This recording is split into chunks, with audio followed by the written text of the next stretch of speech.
Hai Andika, guys di sini. Di video kali ini kita akan membahas sebuah laptop tablet yang bisa menjadi sebuah aset agar kita bisa tetap produktif di kondisi kepepet karena harganya nggak mahal dan nggak harus sewa babi ngepet. Dan perkenalkan, ini adalah Lenovo IdeaPad Duet. Jadi ada dua SKU dari Lenovo IdeaPad Duet 3i ini. Ada yang N4020 dan ada yang Intel Pentium Silver N5030.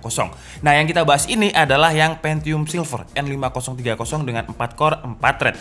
Kalau kalian bingung Pentium Silver ini ada di mana, gampangnya seperti ini. Kalau misalkan disandingkan dengan kompetitornya itu ada di Athlon Silver. Jadi Intel Pentium Silver, Athlon Silver sama 4 core 4 thread dengan rating TDP 6 watt. Semuanya sama-sama hemat daya.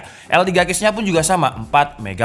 Terus kalau untuk memori RAM-nya 8 GB DDR4 dengan speed 2400 MHz. Sama seperti tablet Android, Lenovo IdeaPad Duet ini RAM-nya non-upgradable atau nggak bisa di-upgrade. Tapi kalau untuk storage-nya ini dia pakai eMMC memang, cuman bukan eMMC biasa, tapi eMMC 5.1 yang speednya itu 3 kali lebih cepat dari hard disk. Jadi kalau misalkan saya tes di Crystal Disk Mark, speednya itu sekitar 300 Mbps. Kalau hard disk kan itu 100 Mbps.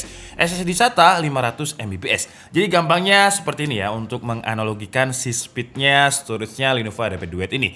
Jadi kalau misalkan booting di hard disk itu 10 detik 100 Mbps, SSD SATA kan 500 Mbps, berarti 5 kali lebih cepat. Di hard disk booting 10 detik, di SSD SATA itu bisa 2 detik. Nah, si MMC 5.1 dengan 300 Mbps-nya ini dia bisa booting 3 detik. Selisihnya cuman 1 detik dengan SSD SATA. Cuman kalau memang kita bandingkan dengan SSD NVMe yang speednya bisa 3000 Mbps, berarti 30 kali lebih cepat ketimbang hard disk. Kalau misalkan booting hard disk tadi 10 detik, pakai NVMe bisa 0,3 detik.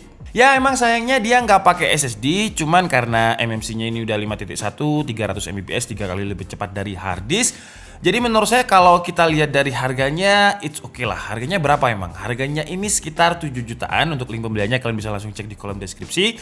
Dan untuk MMC-nya ini bukan MMC yang 64 atau 128, tapi langsung 256 GB. Dan kalau misalkan kalian merasa MMC internalnya ini kurang, kalian masih bisa upgrade storage. Karena masih ada slot SD card tambahan buat nambahin storage. Sebenarnya kalau saya lihat dari PSREF Lenovo, ada opsi SKU opsional untuk SIM card di Lenovo IdeaPad Duet ini. Tapi untuk yang beredar di Indonesia, sayangnya belum ada opsi tersebut. Karena memang untuk bisa pakai SIM card itu izinnya mahal, butuh postel dan prosesnya juga lama. Makanya kalau kalian lihat tablet Android maupun tablet iOS, iPad gitu ya, yang WiFi only dan juga yang SIM card, itu perbedaan harganya lumayan signifikan. Terus yang membuat dia masih oke di harga 7 jutaan adalah layarnya. Layarnya ini resolusinya di atas Full HD. Resolusinya ada di 1920x1200, kalau Full HD kan kali 1080. Ini lebih gede dikit lah atau biasa disebut dengan resolusi WQXGA. Untuk panelnya dia udah pakai panel IPS dengan 340 nits dan color gamut-nya ada di 96% sRGB. Untuk sebuah tablet Windows, layarnya menurut saya udah oke banget di harganya. Biasanya laptop itu di harga segini panelnya ada yang TN, tapi kalau misalkan IPS dapatnya yang 250 nits dengan 60% sRGB. Ini hampir 100% sRGB. Jadi warnanya sudah mendekati warna aslinya. Untuk streaming film warnanya bisa lebih pop up. Untuk preview foto di editing Photoshop atau software editing foto yang lain juga udah enak. Apalagi kalau digunakan untuk streaming, audionya juga udah enak banget. Dia sudah memiliki driver Dolby Audio yang suaranya imersif banget untuk sebuah laptop atau tablet yang dimensinya hanya 10 inch seperti ini.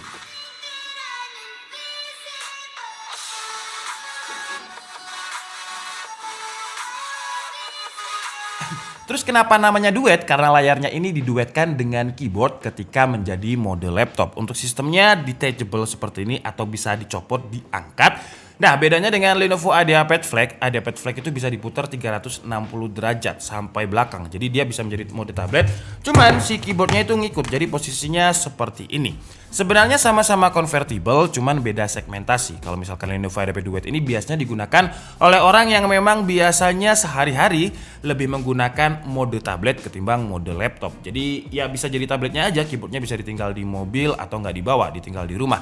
Sedangkan untuk yang convertible 360 derajat itu mungkin pakai tabletnya kadang-kadang dan sering menggunakan keyboardnya. Makanya keyboardnya nggak bisa dicopot tapi bisa diputar 360 derajat. Dan kalau kalian adalah pengguna yang sering menggunakan tablet, menurut saya memang Duet ini lebih ideal. Kenapa? Karena kalau misalkan kita copot seperti ini, bobotnya jadi ringan banget. Apalagi dengan dimensi 10 inch ini menurut saya pas aja ya. Karena kalau misalkan tablet 14 inch memang layarnya lebih lega, cuman di bawah itu berat. Nah, untuk Lenovo AdaPad Duet ini kalau misalkan keduanya digabung antara keyboard dan juga tabletnya, itu bobotnya nggak sampai 1 kg. Untuk tabletnya bobotnya itu hanya 597 gram dan untuk docking keyboardnya 269 gram.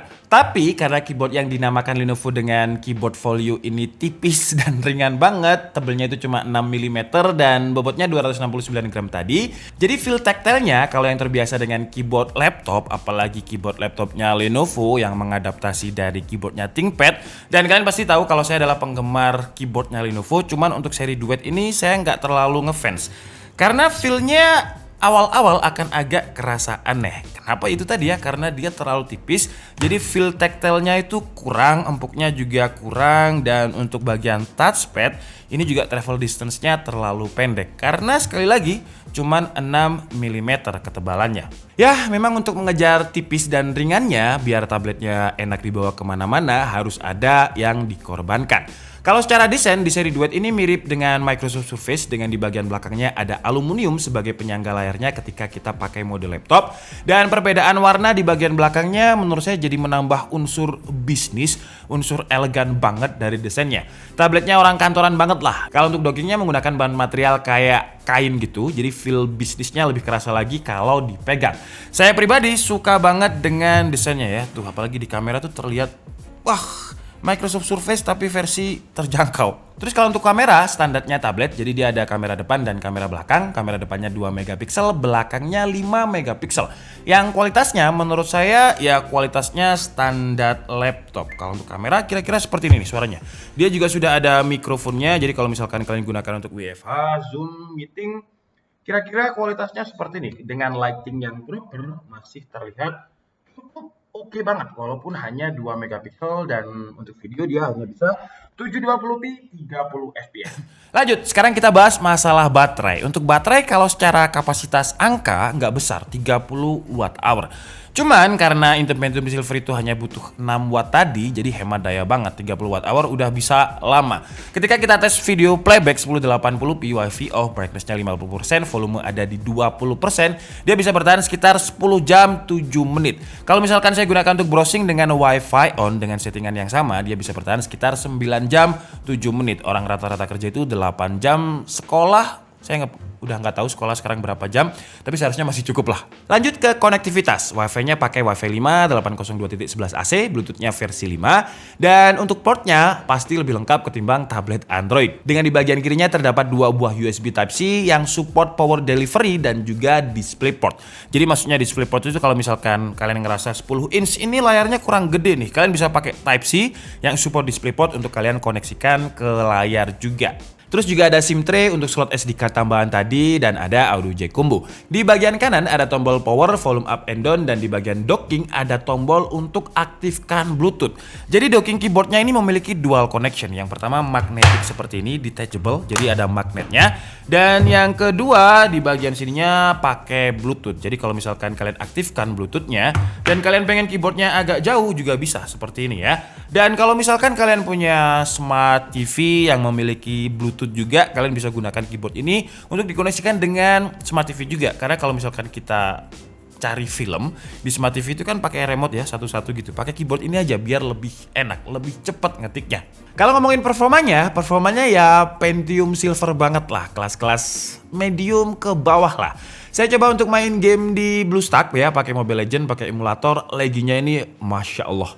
Entah BlueStacknya yang sebagai emulator yang nggak kompatibel untuk laptopnya, atau Intel Pentium Silvernya yang memang nggak dioptimalisasi untuk game Mobile Legends. Terus kalau untuk performa Cinebench R15-nya, single core-nya mendapatkan 69 poin dan multi core-nya ada di hampir 200 poin, 196 ya, tipikalnya Intel Pentium Silver lah. Oke guys, jadi mungkin cukup segitu aja video review dari Lenovo AdaPad Duet 3i kali ini. ini yang harganya 7 jutaan. Dan di harga 7 jutaan ini seperti biasa ya, Lenovo pasti langsung all in, langsung berikan semua. Dia tetap mendapatkan Windows 10 dan juga OHS 2019 yang kalau misalkan kalian beli sendiri itu harganya sekitar 1,8 juta. Kekurangannya menurut saya adalah dia nggak dapat Lenovo Digital Pen seperti di seri Yoga. Kalau misalkan dapat, menurut saya bakalan lebih worth it lagi.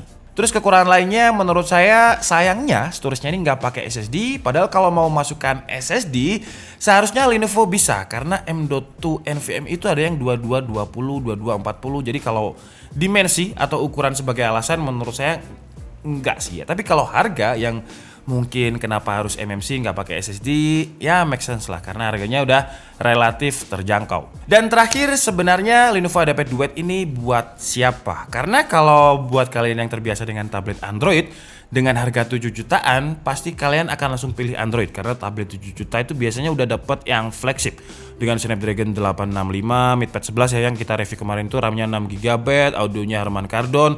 Pokoknya kelas flagship lah 7 juta. Tapi kalau misalkan Android buat orang yang terbiasa pakai Windows, ya pasti akan lebih memilih Windows. Contohnya seperti Microsoft Surface yang harganya 20 jutaan lebih karena dia pakai Windows, banyak orang yang pakai Microsoft Surface.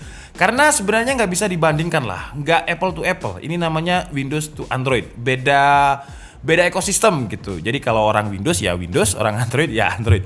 Biasanya seperti itu. Tapi ada seperti saya yang pakai keduanya, pakai Windows, pakai Android, pakai iOS, pakai semuanya. Jadi ya tergantung kebutuhannya aja. Kalau misalkan memang banyak aplikasi yang digunakan di Windows dan butuh tablet, menurut saya ini bisa menjadi referensi yang menarik banget. Oke lah, jadi mungkin cukup segitu aja video kita kali ini. Saya minta maaf kalau ada kesalahan dalam penyampaian informasi. Seperti biasa kalian bisa mengkoreksinya di kolom komentar. Saya Dika Budi and see you on the next video. Bye bye.